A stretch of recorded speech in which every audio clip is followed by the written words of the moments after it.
Hello guys! Welcome back to my channel, Pinay sa Paris. Ngayon po ay namamalansya naman tayo kasi bukas ay paalis na si Amo. Ang balik niya ay after 1 month na. So ito pinaplansya ko na yung ibang mga damit para maitago ko na para madilim yung Kaya ayan, konti lang naman ito.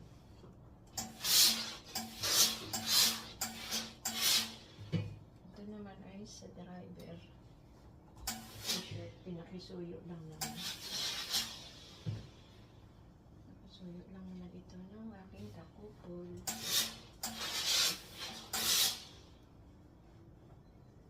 Pahagod lang kasi pagbahay lang naman ito.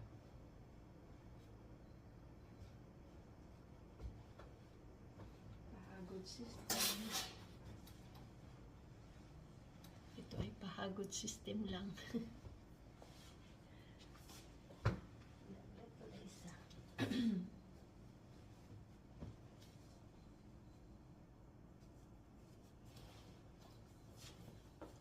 Lagi kasi nakikisuyo itong aking kakupol niya pag plancha eh. Okay lang naman, nakikisama din. Diba guys? Nakikisama lang.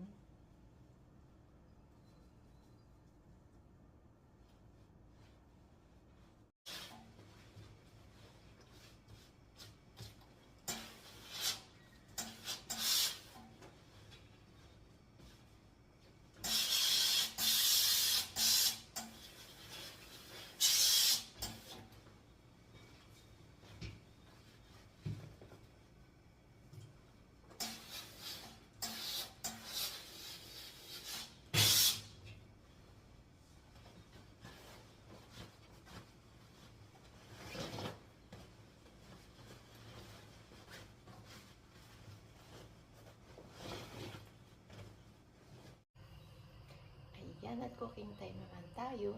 Prepare tayo na soup para sa dinner na nila ito. Ito lang ang niluluto ko guys. Pakita ko. So, nag-request kasi si Amo ng soup na marami daw. Halo. Ano. Kaya wala akong maisip na lutuin. Kaya ayan, nag-ano na lang ako. Ayan ang gagawin ko. Ayan. Tapos, ang ilalagay kong noodles ay ito. Itong rice and vermicelli. Vietnam yan. Yan. Masarap yan kasi. Tapos yun. First time kong ginawa ito para sa Amo. Sana magustuhan. Kasi lagi na lang ginagawa ko eh. Lagi na lang hipon o mga clams. Parang nakakaano na rin. So, nag-try it ako ngayon ng mga bole. Beef. Tapos, ayun yung mga ingredients. Sana magustuhan.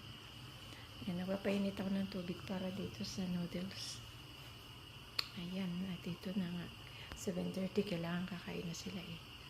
Sarapan lang sila ng TV kakain. Ayan, guys. So, ayan guys, hindi ko inubos kasi baka kapusin ako sa sabaw. Ayan. Masarap. Mukhang successful.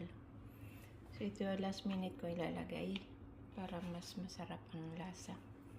Ayan, kakainin ko mamaya. Pagbaba ko, daling ko sa kwarto ko. So, ayan, hintay ko na lang ang 7:30 at last minute lalagay ko din yun. Ayan, ako na lang sa mga pinggan. Sa mga hawong pala, mangkok. Ayan.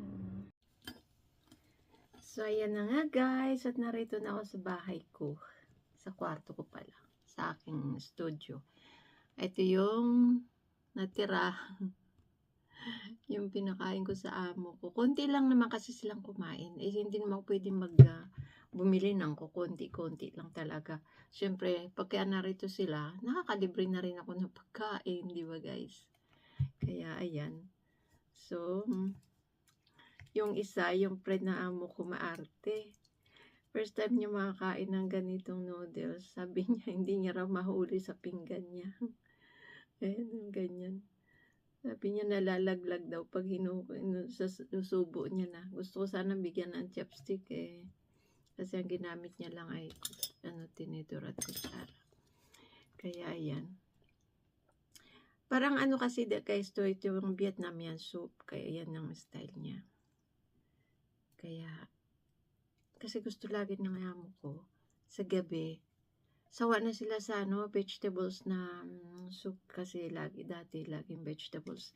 Nagugutom daw siya. Kaya gusto niya, gawan ko siya ng may mga laman talaga. So, yun nga, itinry ko naman ito. Gusto niya lagi, ginagawa ko yung shrimps. Tapos, ang ginawa ko, bumili na lang ako ng giniling na, beef. Tapos, nilagyan ko ng ingredients. Tapos, masarap naman. Gaya lang siya, hindi ko pwedeng lagyan ng maraming dahon-dahon. Di ba, Vietnamese soup, maraming mga dahon-dahon. Tapos nakalimutan ko pa sa taas. Kunti lang nilagay ko para sa kanya. Nagkakakuha nga pala ako ng para sa akin. Ayan, nagkuha ko ng mga dahon-dahon guys. Nalagay ko sa akin soup. Nalimutan ko magkuha ng tissue. Ay.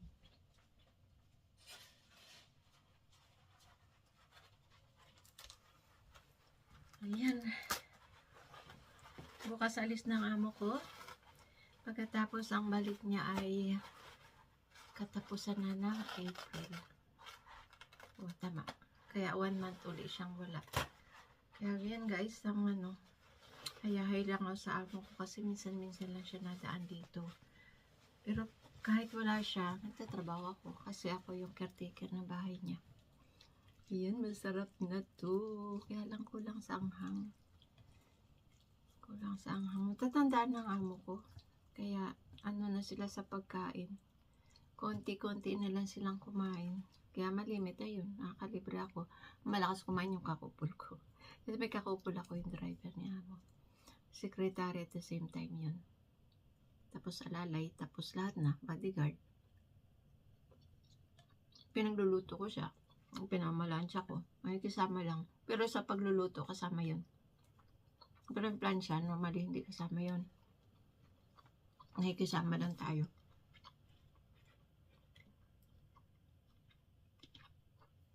Wala akong sili. Ito nalalagay ko. Kaya gusto manghang. Siyempre ako sa pik. Kaya, ayan guys. Mamaya na lang tayo magkwentuhan kasi hindi ako makakain pag ako nagpa-vlogs. Hindi ko magaya yung mga nagpa-vlogs na nagmumukbang na talagang hindi ko nahiya ako. Nahiya akong pakita yung malaki kong subo. So, mamaya na lang guys at kwentuhan tayo mamaya. So, ayan, at nakatapos na tayong mag-dinner. Ito naman pong video na to ay pinadala ng kapatid ko.